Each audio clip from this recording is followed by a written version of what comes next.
इतना तो साफ है कि इजराइल को अमेरिका का खुला समर्थन हासिल है। दूसरी तरफ ईरान भी इजराइल से दो दो हाथ करने के लिए तैयार है। इस बीच जहां अमेरिकी राष्ट्रपति जो बाइडेन से इजरायली प्रधानमंत्री नेतन्याहू की फोन पर बात हुई, तो वहीं ईरान और सऊदी अरब के विदेश मंत्रियों ने मुलाकात की है। इसका मतलब है कि मध्य एशिया की हलचल पर दुनिया की नजर है।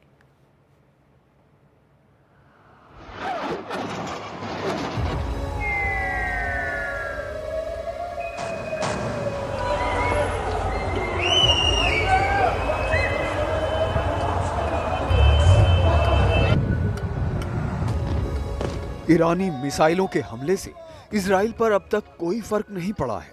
जिस हिजबुल्लाह के लिए इजराइल पर ईरान ने मिसाइल दागी, उस हिजबुल्लाह को खत्म करने तक जंग जारी रखने का दम इजराइल भर रहा है। וישלם מחיר, התקיפה שלנו תהיה קטלנית, מדויקת, בעיקר מפתיעה। और इसके साथ ही वो ईरान को ये बताना चाह रहा है कि उसकी मिसाइलों का कोई असर नहीं है। עכשיו אתם ראיתם את आपने देखा कि कुछ समय पहले ईरानियों ने हम पर जो हमले किए थे, ये हमले आक्रामक थे, लेकिन ये हमले विफल रहे क्योंकि ये सटीक हमले नहीं थे। वायुसेना को कोई नुकसान नहीं हुआ, सभी मार्ग काम कर रहे हैं, निरंतरता बनी हुई है, एक भी विमान को नुकसान नहीं हुआ और एक भी नागरिक को नुकसान नहीं हुआ। חייל לא נפגע ואף אזרח לא נפגע।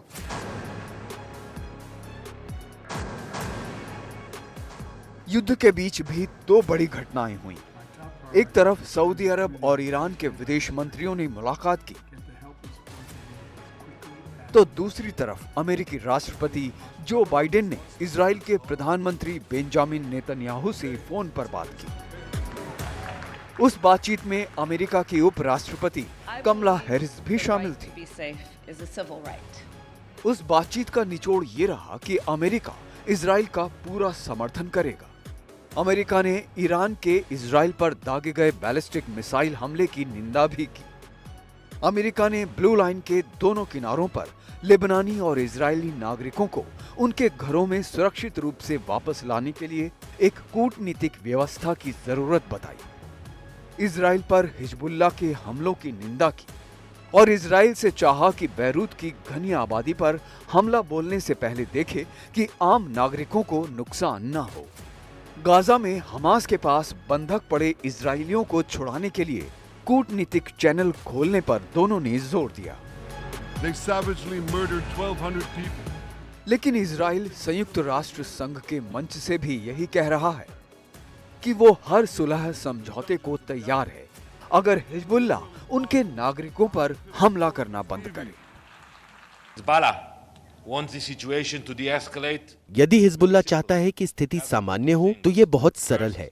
उन्हें दो काम करने होंगे। सबसे पहले उन्हें हमारे नागरिकों पर गोलीबारी तुरंत बंद करनी होगी। दूसरा, हिजबुल्लाह को संयुक्त राष्ट्र के प्रस्ताव 17(1) के अनुसार लितानी नदी के उत्तर में वापस जाना होगा, जिसे 2006 में सुरक्षा परिषद में अपनाया गया था। ऐसा होने तक इजराइल हिजबुल्लाह के आतंकी नेटवर्क को कमजोर करने के लिए अपना अभियान जारी रखेगा। हमें अपनी सीमा के पास बंकरों में बहुत सारे हथियार मिले हैं और हम अपने लोगों को सुरक्षित करने और 70,000 विस्थापित इजरायलियों को सुरक्षित घर लौटने में सक्षम बनाने के लिए जो कुछ भी करना होगा वो हम करेंगे।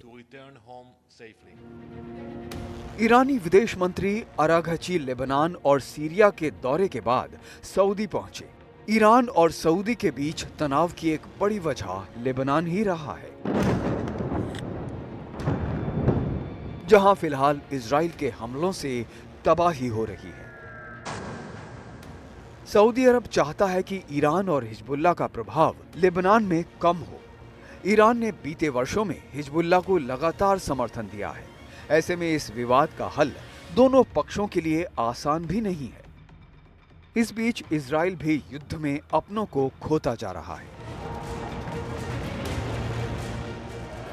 बैरूत से मोहम्मद गजाली के साथ एनडीटीवी इंडिया की रिपोर्ट।